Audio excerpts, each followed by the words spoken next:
I was advised not to do this pose because I don't have a bird on my finger as it's supposed to be.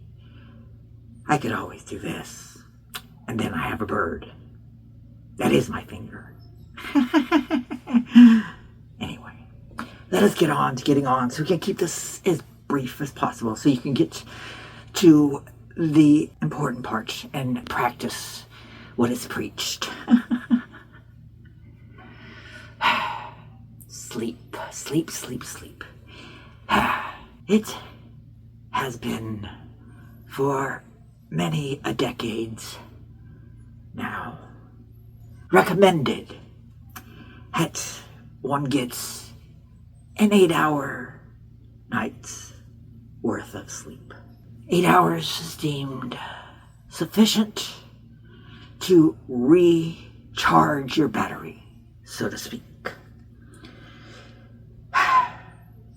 However, I'm sure many of you have awakened after this 8 hours of sleep, only to find yourself still completely exhausted, groggy, not wanting to get up. Is it because 8 hours isn't enough? Or is it just because you don't want to do what you have to wake up for in school, work, whatever? Not the most motivating reasons to want to jump out of bed, now is it? Well, that aside, because some people do enjoy these little things, but still, 8 hours and you wake up groggy, still asleep, takes you some time to actually get going, get that coffee or whatever. Well, how about if I tell you the reason why it was recommended 8 hours of sleep? Now, this recommendation of 8 hours of sleep did not come from any medical study. No sleep analysis by any professional in this field. No sleep professionals, no doctors, no whatever. They were not the contributors, at least not for the pertinent part.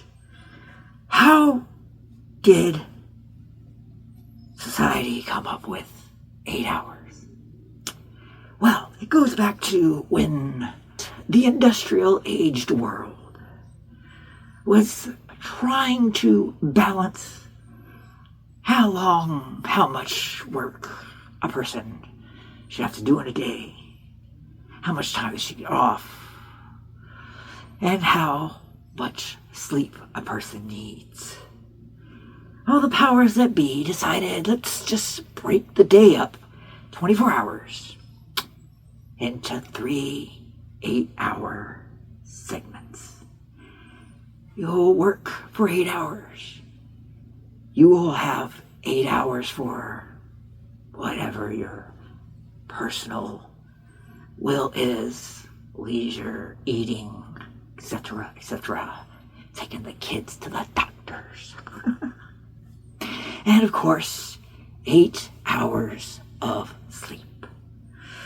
Yes, it has been recommended all this time for 8 hours of sleep based on the fact that there are 24 hours in a day, which can be divided into 3 equal parts for these 3 different aspects of your life.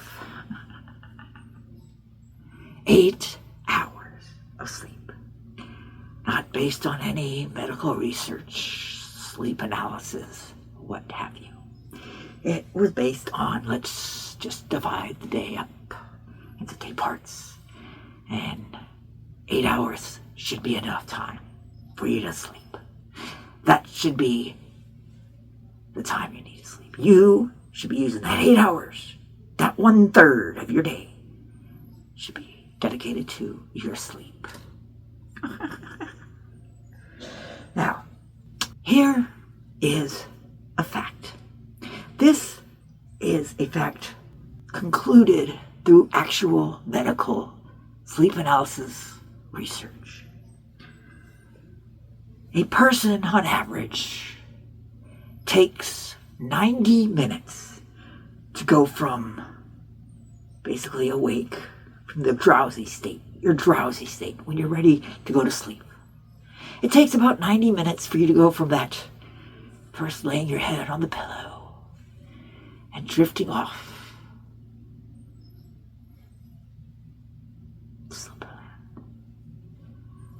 Imagine yourself in a deep body of water.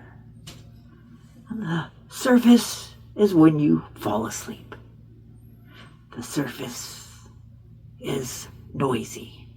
You can wake up pretty easily when you're near the surface because you can hear everything. You can feel everything still. You readily jump up if something, slightest little thing, somebody comes into the room, whatever. But as you swim down to the bottom, to the depths, taking you 90 minutes to go from the surface to the bottom. And you get to the bottom, well, you're so much deeper that what's happening on the surface doesn't affect you. You're in a stupor state, as they call it. It takes a hell of a lot of loud noise, a lot of repetitive loud noise to wake you up in this state. Loud alarms, people yelling at you, shaking you, telling you to get up. And of course, once you are brought out of sleep at that stage, you're very incoherent. Because you just got dragged straight out of the deepest part of your sleep. The REM level. That is when you are in your deepest sleep. Now, if you're not interrupted, it takes you another 90 minutes to go from deep sleep back up to the surface. Shallow sleep, when you can wake up again, and it's easy to get up. You're not in the depths. It's the spot you're in when you wake up naturally on your own, without an alarm or some other outside interference waking you up. If you go 90 minutes into your deep sleep, then 90 minutes out.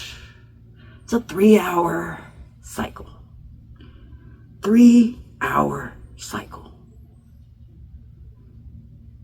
If you time your sleep from sleeping to waking in 3-hour increments, you will be able to wake up much easier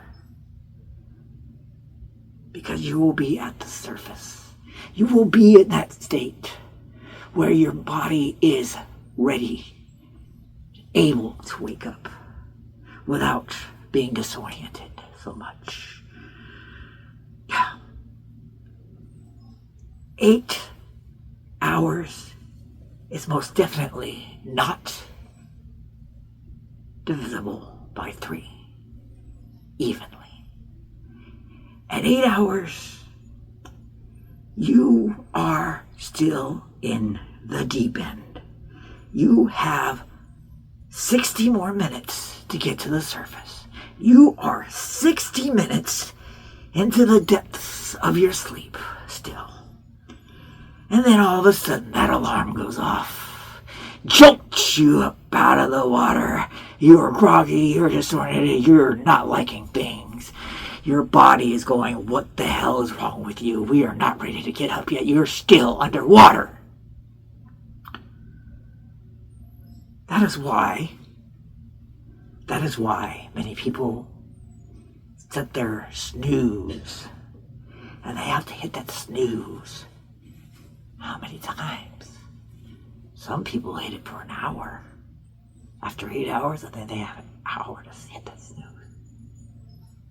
Well, there's that 9 hours. 9 hours? Well, maybe you don't need 9 hours. Maybe you only need 6. Maybe you just don't, you're not that active of a person, and you only need 3. I would recommend probably 6. 6 or 9. Depends on your age and how active you are. If you time your sleep so that you go to sleep at one time and wake up in a 3-hour increment. 3 hours, 6 hours, 9 hours, 12 hours, 15 hours, 18 hours, 24 hours.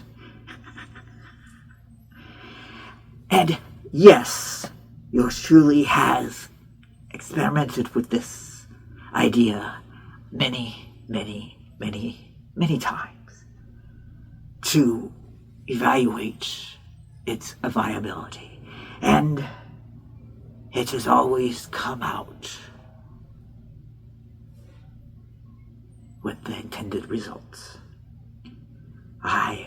When I have to get up in the morning at a certain time, I make sure I am incrementing at 3 hours so that it is easier to wake for the day. That's all we had to say. This little friendly advice from yours truly, the Odd Magician, Solar.